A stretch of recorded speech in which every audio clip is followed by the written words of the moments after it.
نحمده ونصلي على رسوله الكريم أما بعد.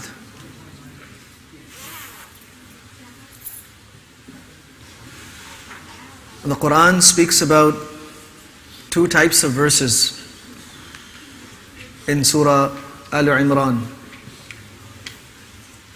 هو الذي أنزل عليك الكتاب منه آيات محكمات. The first type of verse are the muhkamat. Muhkam means strong, solid. It also means clear. And in this context, muhkam are those verses that are pretty much self-explanatory. Anyone who reads it and understands the language will understand the message of the verse. Or someone who reads a translation, for example, will understand the gist of the verse. قُلْ هُوَ اللَّهُ أَحَدٌ اللَّهُ الصَّمَدُ لَمْ يَلِدْ وَلَمْ يُولَدْ وَلَمْ يَكُنْ لَهُ كُفُوًا أَحَدٌ إِنَّ اللَّهَ عَلَى كُلِّ شَيْءٍ قَدِيرٌ إِنَّ اللَّهَ بِمَا تَعْمَلُونَ خَبِيرٌ. The stories of the Anbiya alayhimus salam, which have been mentioned numerous times, and one part of the Quran clarifying what is meant in the other part of the Quran, of that same story. Similarly, many of the commandments are very clear. So these muhkamat, the Quran says, Hunna ummul kitab. They are the core of the book, they are the essence of the Quran, they are the main portion of Kitabullah. This is where the attention of the Muslims needs to be focused. The muhkamat. And the muhkamat are relatively easy to learn, easy to understand. Even the explanations regarding the muhkamat are more about details behind. For example, if it's a story, so maybe some details behind the story. If it's a commandment, then what are the details of applying that commandment?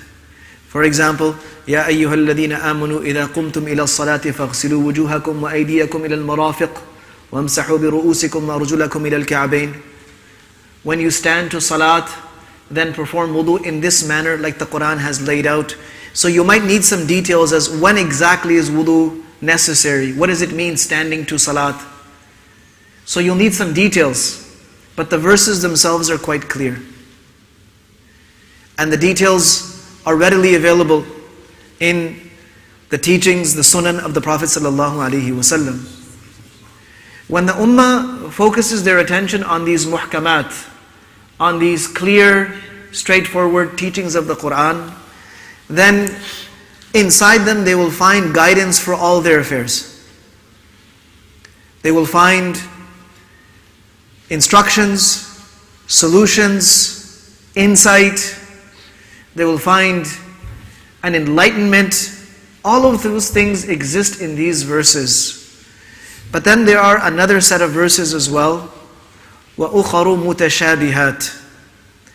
These verses, the Quran calls them mutashabihat. The literal meaning is that they resemble one another, or one of their meanings represents another of their meanings.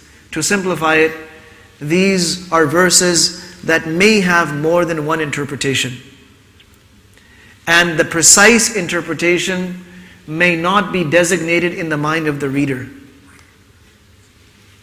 Now, you have this massive Quran of over 6,000 verses. A few of them are mutashabihat, very, very few. If you were to spend your whole life trying to understand the muhkamat, your entire life would be used up and you would still not be able to plunge into the depths of these verses. But what happens is that some people are drawn towards the verses that may have more than one interpretation. So the Quran talks about these people, and it says that there is a certain feature, a certain characteristic about these people. And that is فَأَمَّا الَّذِينَ فِي قُلُوبِهِمْ زَيْغٌ. These are those people that in their hearts there is a tendency to deviate. Zagha yazighu means to be crooked, to veer off. فَلَمَّا زَاغُوا أَزَاغَ اللَّهُ قُلُوبَهُمْ. When people deviated, they turned, then Allah turned their hearts away. So zayg means, to put it in a very simple, in a crude way, it's someone who constantly misses the point. That might make it a little clearer to understand. Zayg is the tendency to miss the point and go off into side arguments and side discussions. Yeah, I know that. Okay, I know that salat is fard, but explain this to me and this to me and this to me. Even though the whole discussion was that, no, salat is fard. Allah is one, Allah is absolute in His existence, in all His attributes. Pretty straightforward. But this person misses the point and says, no, tell me about that one, tell me about that verse. Then why does this verse say that? And why does the other verse say that? And why does this hadith say this and why does that hadith say that? This is a person who's missing the point. They keep veering. And this tendency exists inside the heart. I mentioned that the Quran gives us the profiles of all the different types of people in the world. This is one of them. And there are many different kinds of people that fall under this category. The tendency to deviate. The tendency to miss the point. To go into those side discussions. Now, someone might argue that, well, maybe the side discussions are very important. Or maybe the side discussions are very interesting. Or for someone who is intellectually advanced and capable, in order for them to be intellectually satisfied, they need to study all of those side discussions. So we say, yes, that is correct. But there's two things here. First thing is that if you're still missing the point while going to those side discussions, then you're missing the point. Then all of those discussions are absolutely useless. They are batil and they are a waste of time. Because if you did not understand what Allah subhanahu wa ta'ala wanted from you in that verse, and you understood all of these other things, then you've been deprived. Second thing is that in order to understand those side discussions, we need something called ilm. Even those side discussions are guided by correct knowledge. Without correct knowledge, applying the knowledge itself, the principles that make the framework of the knowledge, and the principles that teach us how to apply the knowledge. If this is not put in the framework of ilm, then this discussion could lead you just about anywhere. So in the history of Islam, right from the early days, when there were still some tabi'is around, people started going into these side discussions in order to satisfy themselves intellectually, but it was not governed with sound knowledge. Towards the end of the Umayyi Khilafah, when Banu Umayyah was basically just dwindling and about to finish, people started translating some of the works of Greek philosophy and logic and rendering it into the languages spoken by the Muslims, primarily in Arabic. So when this information became available, there were some people who, they gobbled it right up. They dived into it. And they were just, absorbing it. They're like, this is amazing. Okay. But one of the problems was that they now started trying to understand the Quran through those philosophies and through that mindset. Can you imagine somebody trying to understand the Quran through the eyes of Aristotle, or through the eyes of Hippocrates or Socrates? And they are now subjecting the discussions in the Quran, the subjects in the Quran, to what those people laid down as principles. So now those logical formulas, and those philosophical guiding points are now guiding the discussions about some of the most important things like the Sifat of Allah. Allahu Akbar. That is how this group called the Mu'tazila actually emerged and spread. And it spread to such an extent that they won the favor of the kings of the Abbasi Empire, people like Ma'mun al-Rashid. Not only protected them, but he declared their ideas to be the beliefs of the state. And if you did not conform to that, you would be persecuted. Like Imam Ahmad ibn Hanbal rahimahullah was persecuted not just by a ruler but by the system that was created based on these deviated beliefs, and it all came back to trying to understand the Quran through someone else's lens. So the discussion on mutashabihat needs to be in the light of knowledge. And it's not necessary for everyone. It's absolutely not necessary. You could be a 100% practicing Muslim and knowledgeable Muslim without delving into the mutashabihat. That's why the Quran says, فَأَمَّا الَّذِينَ فِي قُلُوبِهِمْ زَيْغٌ فَيَتَّبِعُونَ مَا تَشَابَهَ مِنْهُ ابْتِغَاءَ الْفِتْنَةِ وَابْتِغَاءَ تَأْوِيلِهِ. The people that have this tendency to deviate in their hearts, they are chasing after the mutashabihat either because they want to stir up trouble. ابْتِغَاءَ الْفِتْنَةِ. How do they stir up trouble? It's easy. You bring out a controversial subject, topic, and you start talking about it, and you divide the people, and you take this group and you bring them under your wing. You see people following a certain pattern, walking on a certain path, and you want to distract them. You're saying, there's too many followers on that side. Let me stir something up. So you create this controversy, and you start talking about it. Now people are left in confusion. So ibtigha al-fitna. This has happened in every era right up till today. There are people who bring up controversial arguments or discussions in front of people that are not equipped to digest them. They bring them up in front of the masses, in front of the awam. In our case, on YouTube, on Facebook. And they start delving into these things and putting their own spin on it, giving it their own interpretation, giving it their own kind of, giving it their own explanation, which differs from everything people have learned since they were small. And they're telling them, well, guess what? Everything you've learned since you were small is all fake. Now I am going to explain to you what Deen actually says. Now I'm going to explain to you what you actually should have been doing all of this time. I'm going to explain to you what you should have understood all of this time. And in this way people are divided. So ibtigha al-fitna wa ibtigha ta'wili. Some are saying, no, we're going to get to the bottom of this. I'm going to keep researching and researching and researching until I get to the bottom of it. So they'll take some of the sifat of Allah, for example, that are from the mutashabihat, that no one knows the exact meaning.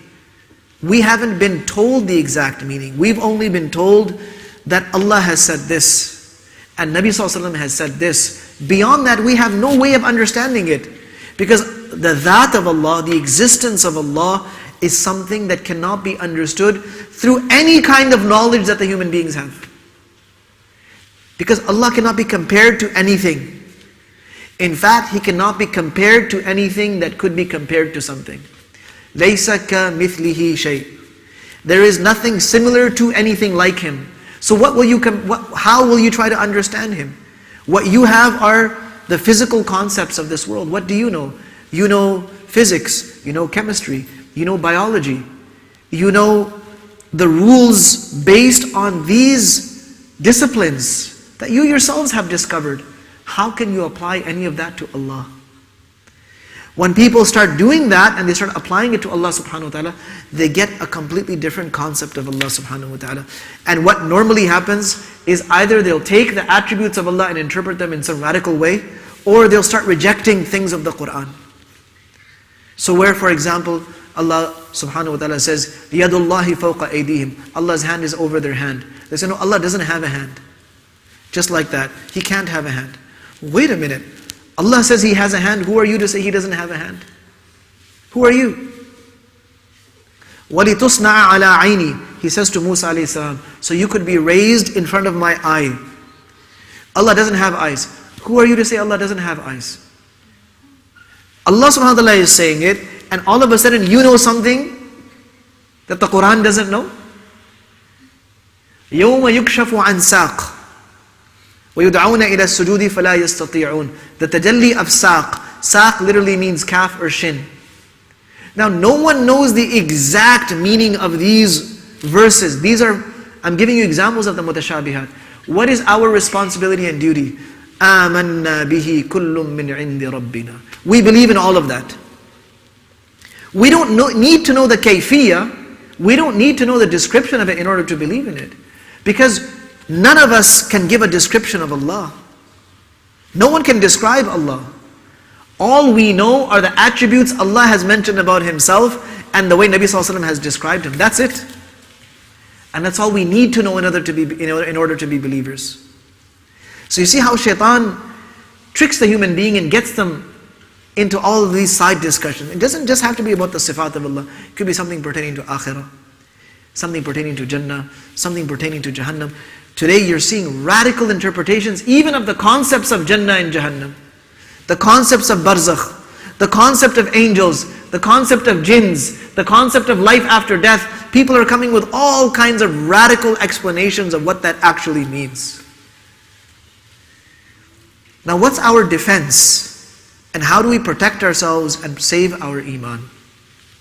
The Prophet ﷺ gives us this glad tiding. يَحْمِلُ هَذَا الْعِلْمَ مِنْ كُلِّ خَلَفٍ عُدُولُهُ. From every generation, some fair, just people will rise and carry this knowledge forward. And what will they do? يَنْفُونَ عَنْهُ تَحْرِيفَ الْغَالِينَ.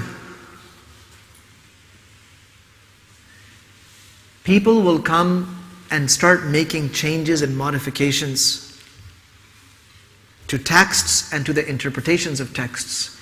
Allah will use these people of Ahlul Ilm to clear all of that out of the minds of people.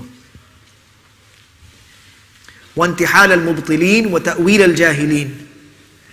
And the new things that people of falsehood will introduce and create, they will also challenge those.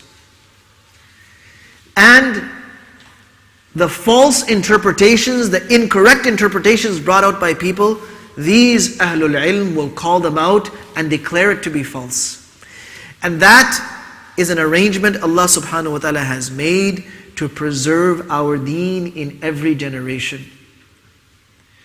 So then it becomes the responsibility of the ummah to look to those people for knowledge and guidance. Because through them, Allah subhanahu wa ta'ala is going to preserve and protect His deen. Preserve and protect the meanings of His book. Preserve and protect the meanings of the hadith of Nabi sallallahu alayhi wasallam. And these people will be around in every generation.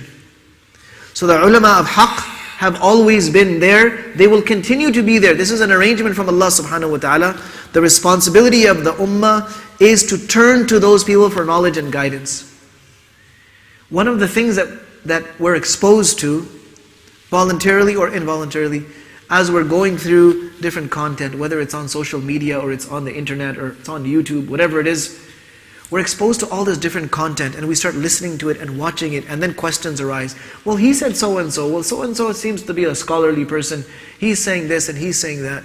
Look, it's tempting to do that, and sometimes it's unavoidable.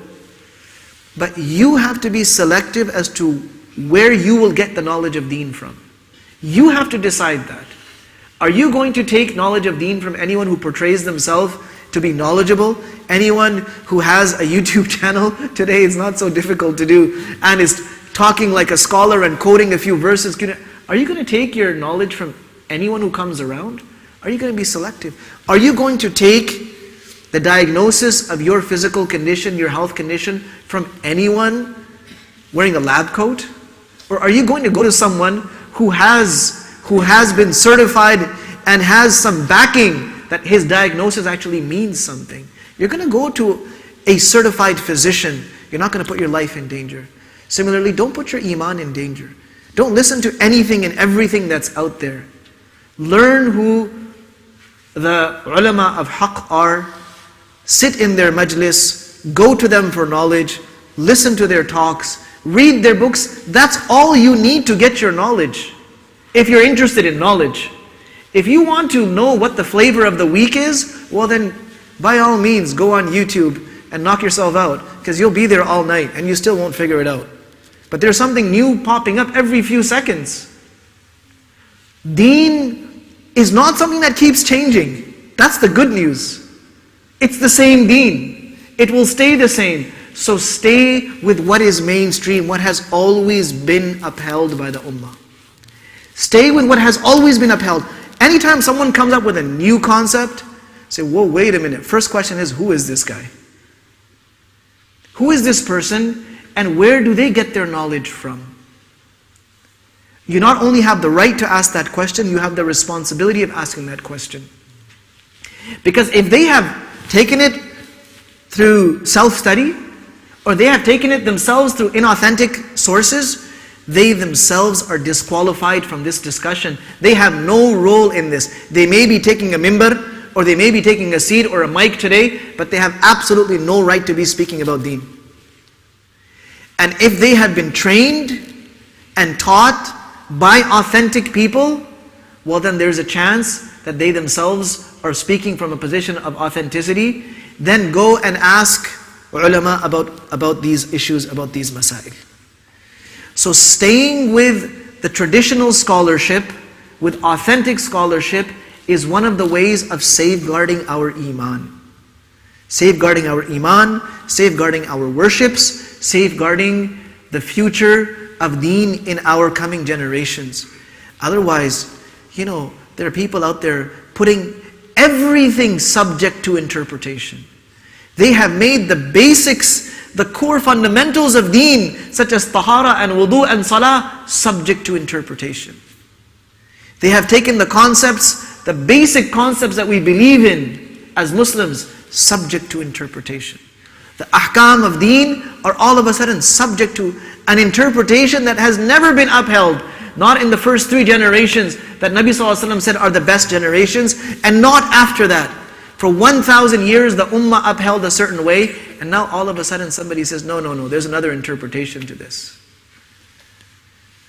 So we have a responsibility to safeguard our iman and the iman of our children, our youth. What I have mentioned is one of the means of this. And I think it's an important discussion. It takes an important place in our lives today when we are being bombarded with information, all kinds of information from so many sources. It's hard to figure it out, hard to verify it. So ask some good questions and be selective about where you take your ilm from, where you take your information from. And you'll find that which is old, that which has always been upheld, is the truth. And those new things that are coming up and new ideas that are coming up, many of them have absolutely no basis. May Allah subhanahu wa ta'ala guide us and protect us through His book and give us the correct understanding of the Qur'an. Wa sallallahu wa sallam wa baraka ala nabina Muhammad wa ala alihi wa ashabihi.